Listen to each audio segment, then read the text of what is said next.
recognition, reward, and maybe the graveyard. Yeah. So, and I think we discussed this prior, to this sort of recording. Is you said that you joked about bad rewards for triathlon, like socks.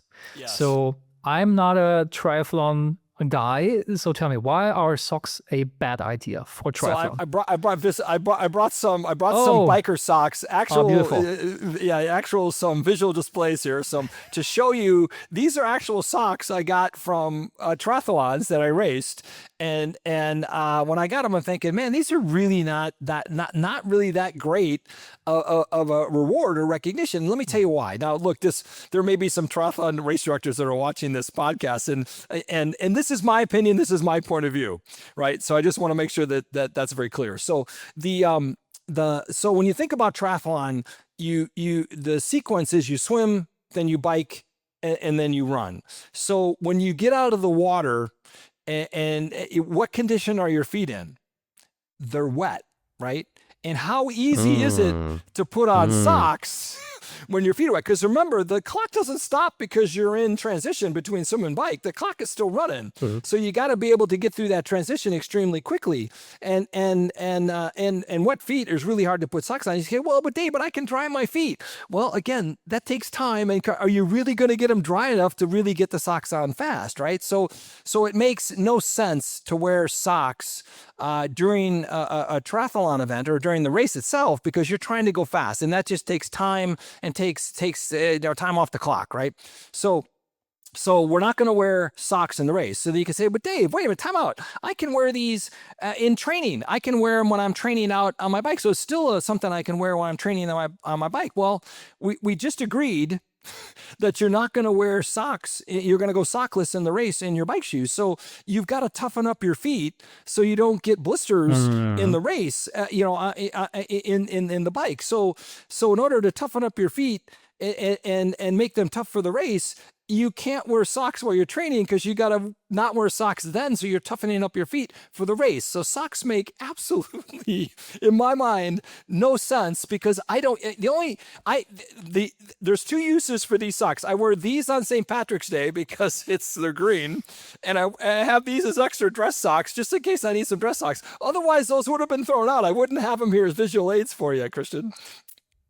And for everybody who is not seeing the video and just listening on Spotify or Apple or whatever, so Dave, you have a fantastic pair of brand new socks. One is super never green. Been worn. Yeah, but that's none of my business. Yeah, but one of them is super green. One of them is black. But what you're saying is that's actually another reward. That's a handicap in triathlon. Yeah, right. I mean, if you actually give those out and people are using them, you're actually going to go slower. I mean, why would you want to do that? Because I mean, look, you may just be competing in the race. You just want to complete it. I mean, you may just be completing the race, not competing in the race. And you just want to, because finishing a triathlon, believe me, is a huge accomplishment. And so if you just want to complete it and that's your goal, gosh, I'm all for it. I'm all supportive. But for those that compete, socks make no sense. So what is then the equivalent of a socks level reward in corporate innovation? Yeah.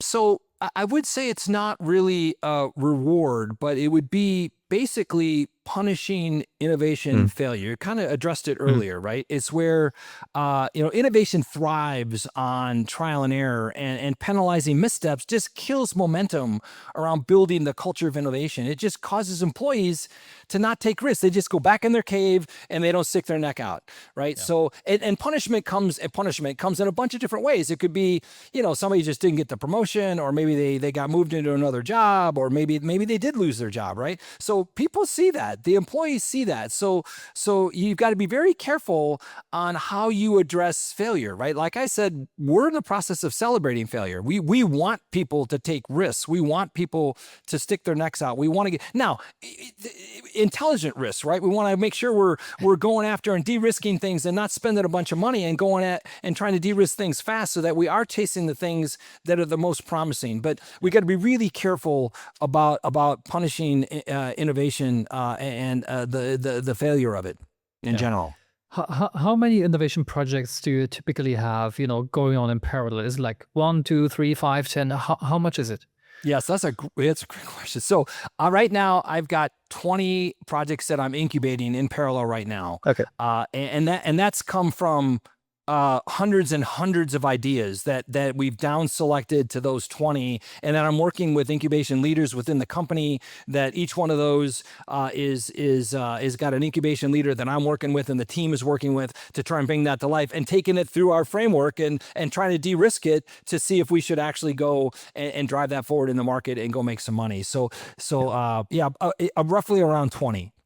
Yeah, that's great. So what is a meaningful recognition and reward? And I understand this might be specific to the culture of the company for sure, the industry, the clients you have for sure, but specifically for Residio, what is a meaningful recognition that really works? Well, I've got it in my camera feed. It's an innovation award. I'll bring it up here so you can see it, Christian. It's an innovation award that my team developed, and let me turn it this way.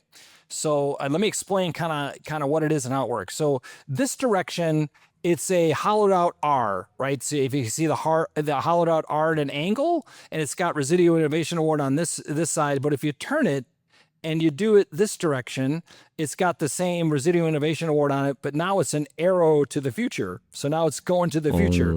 And what you do is you earn cubes that get put into this award for the different things you've done that have been innovative. So we've got top campaign managers or top innovators of the year, or we've got we reward patents, we reward innovation pioneers. So every one of these cubes represents something innovative that you have done, and you earn these. And then we give this award out. We recognize everyone at the President's Global Town Hall in the first quarter of the year, and then everyone then gets their base award, and then we're getting the cubes that they've earned, and then you just keep earning more cubes, and then it's become pretty desirable, and people do what I'm doing. They put it in their camera feed, right, or they post it on LinkedIn, and it's gone over very well. We're actually expanding that award to recognize other kind of accomplishments within the company. So it's gone over very well.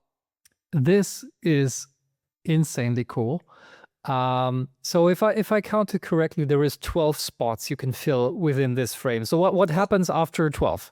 Yeah, Chris, you actually did that math pretty quick. Yeah. So it actually holds 24 cubes, right? 12, 24. Single line, but you can hold 24, for double line. And then once you fill that up, we just send you another base award. Yeah, the base award meaning the R with this, and then you can start filling. So you can have. I've just got one. I haven't got mine filled up yet, but we just send you another base award, and then you just keep filling up cubes. Yeah, it's pretty cool. I got to tell you, it's gone over very well.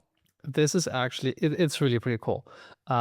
So for anybody, who's still, relying on the typical, handshake once a year innovator award, this is a great idea. And again, if you're listening only on Spotify without video or Apple, turn on the video, turn over to the video so they actually can see what David was just showing into the camera. That's pretty interesting stuff.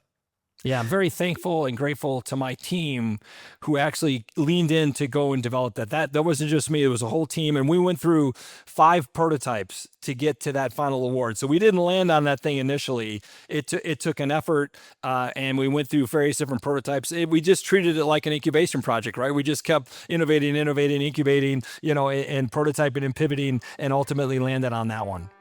I was just going to ask you, did this idea emerge from one of your campaigns?